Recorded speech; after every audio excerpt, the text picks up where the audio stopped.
Hi, welcome to the Music Scene. I'm your host, Stephanie DeGraw. We want to thank Music Village for letting us hang out here today. Stick around, we've got a great show planned for you right here on the Music Scene.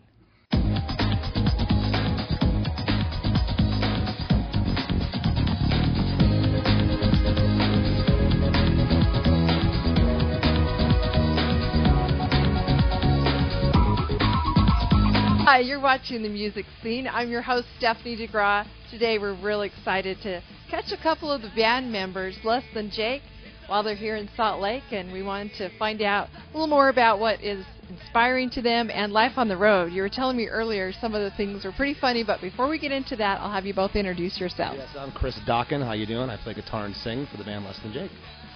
Great. And you are? I'm Roger. I'm the bass player in the same band. All right, talk about some of your Shifting our seats. some of your inspiration.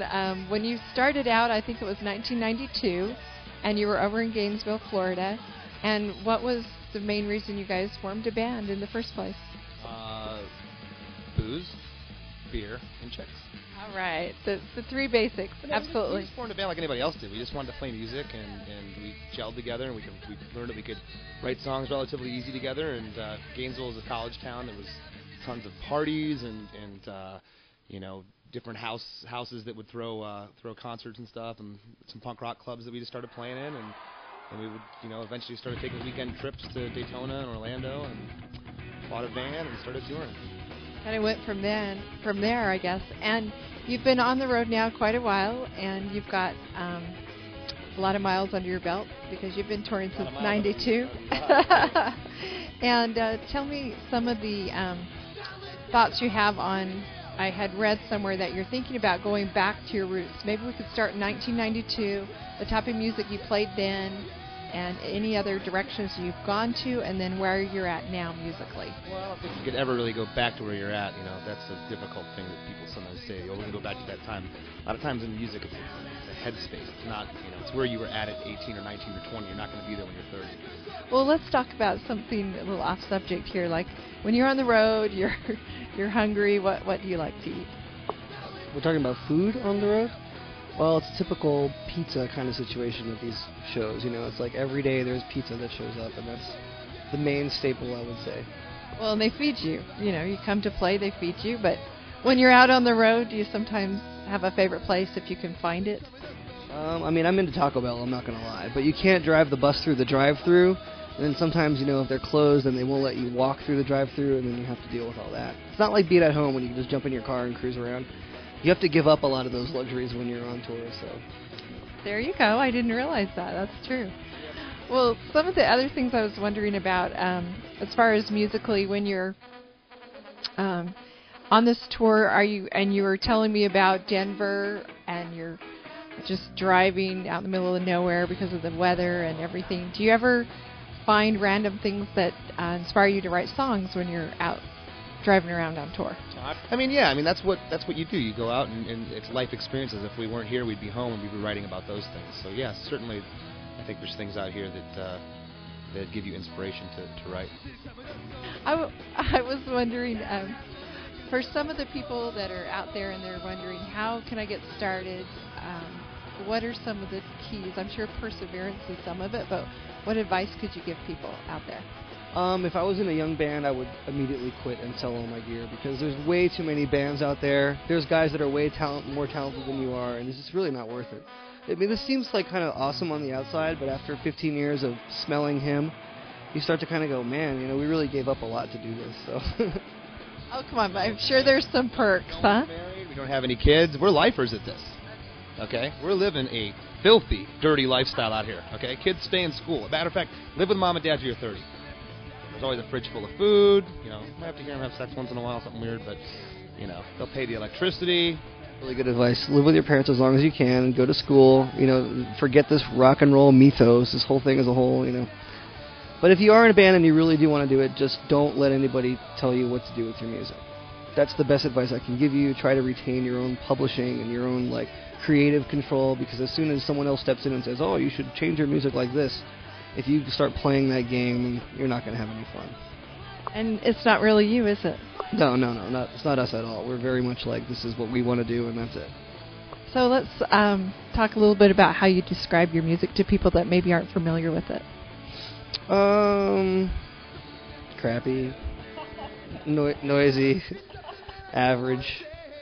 I don't know. We're kind of like we're a punk rock band. We have a horn section. We're kind of like a fast reggae band. That's like what I can tell like my mom's friend, and she'll understand what I mean. It's like, some people do know who the Mighty Mighty Bosstones were because they actually had like really big songs. So it's an easy way for people to relate. Oh, we kind of sound like the Bosstones, roughly, So I don't know. That's good. That will help people that haven't had the pleasure of hearing you.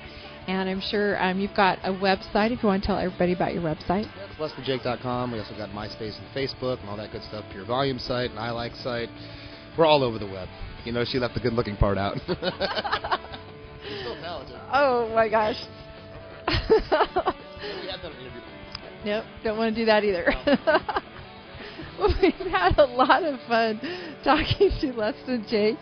And anything else you want to add in closing? Well, I certainly hope that your show goes to the moon. You do whatever you wish with it. I hope it does well for you.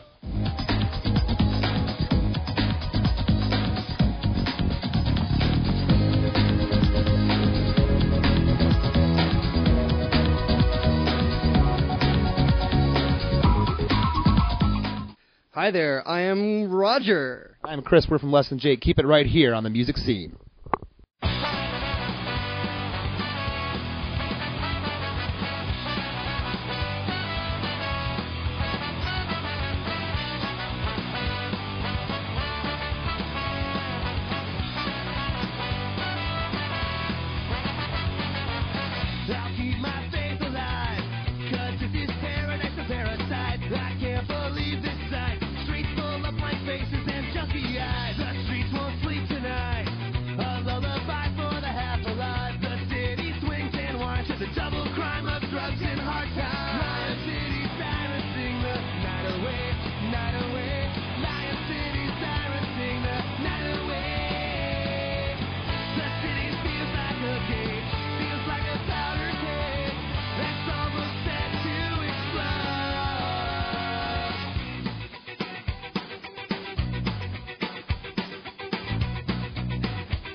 Thanks for watching The Music Scene. I'm Stephanie DeGraw. Join us next time right here on The Music Scene.